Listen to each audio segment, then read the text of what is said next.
You know that feeling when your phone or your computer is just old? It's clunky, it's slow, and it keeps telling you there's an upgrade available, but you just can't seem to find the download button? Well, what if that's what's happening to democracy? That's what we're digging into today. What happens when a whole political system feels like it's stuck on version 1.0 and that upgrade to 2.0 is nowhere in sight? Okay, so here's a wild thought for you.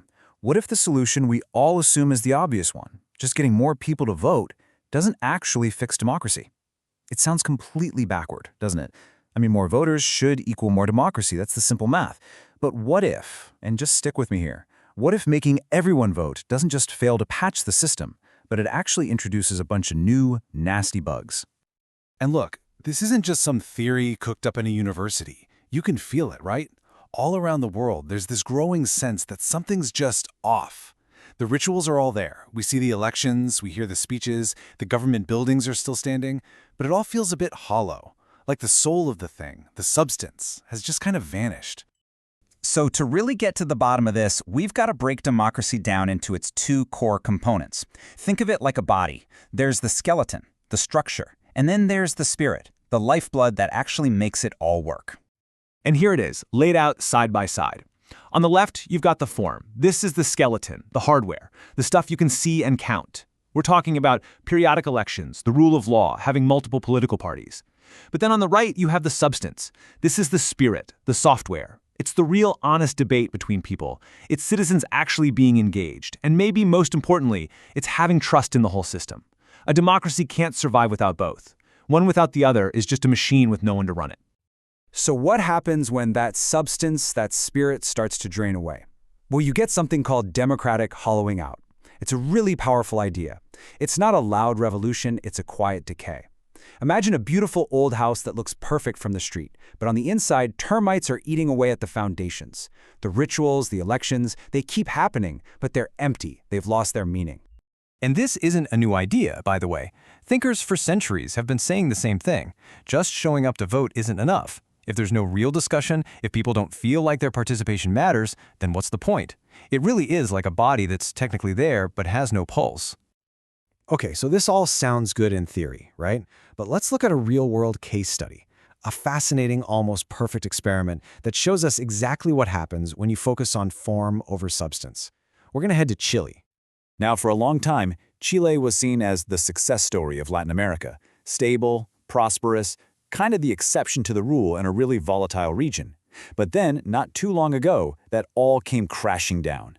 We saw massive protests, a huge rejection of the entire political class. The country found itself in this deep, deep crisis of trust. So what did Chile do? They made a really bold move. They brought back compulsory voting. You had to vote. And at first glance, wow, it looked like a home run. Just look at these numbers. Voter turnout went through the roof. It seems like they fixed it, right? Case closed? Well, not so fast. This is where things get really interesting. See, when you force everyone to the polls, you don't just get engaged citizens. You also get a ton of people who are completely checked out, maybe even angry at the whole system. And what did that lead to? A huge spike in protest votes, splintered results where nobody had a real majority, and a political scene that was even more broken than before. It was a total paradox. So what was the end result? A democracy that looked great on a spreadsheet, more voters, but was actually weaker at its core. You had more people showing up, but less trust and less real commitment to the project of democracy itself. They polished the outside, the form, but the substance inside got seriously damaged. Okay, so it's easy to look at Chile and think, well, that's just one country. But the thing is, it's not. What happened there is like a flashing red light, a warning sign of a much bigger trend that's happening all over the globe. It's like a slow-moving sickness affecting democracies everywhere.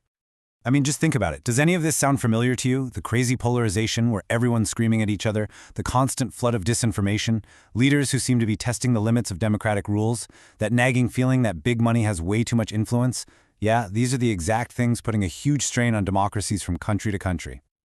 And that's the real threat in our time, you know? Our picture of democracy dying is usually very dramatic, like a military coup, tanks rolling down the main street. But that's not how it usually happens anymore. Today, it's more like a slow leak, a death by 1,000 cuts. It just sort of fades away, so gradually that you might not even realize what you've lost until it's already gone. So what's driving this slow decay? It really boils down to 4 things.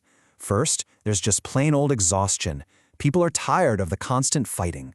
That exhaustion breeds cynicism, where you just stop believing anything can get better. Add on top of that a deep sense of inequality, the feeling that the game is rigged, and finally, you get inefficiency, when the system seems completely incapable of solving the big problems. It's a toxic combination. So, where does this all lead? If this hollowing out process just keeps going, what's the end game? When all the spirit is gone and only the empty shell is left, what does that actually look like? It's the biggest question of all, isn't it? If democracy is eroding from the inside out, what comes after? And the scary part is, the answer might not be what you think. It's not necessarily a full-blown dictatorship with a guy in a military uniform. No, what might come next is, well, it's an empty shell of what we have right now, a zombie democracy, just going through the motions. Imagine this, a system where elections happen, but nobody trusts the results, where politicians get elected, but they don't seem to represent anyone's interests but their own. The gears of government keep turning, but there's no vision, no direction, no plan for the future. It's just there, operating on autopilot, with no soul.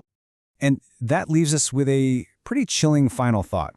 Maybe the biggest danger we face isn't some sudden, violent end to democracy. Maybe the real danger is that we all just keep pretending it's alive and well long after it has stopped breathing.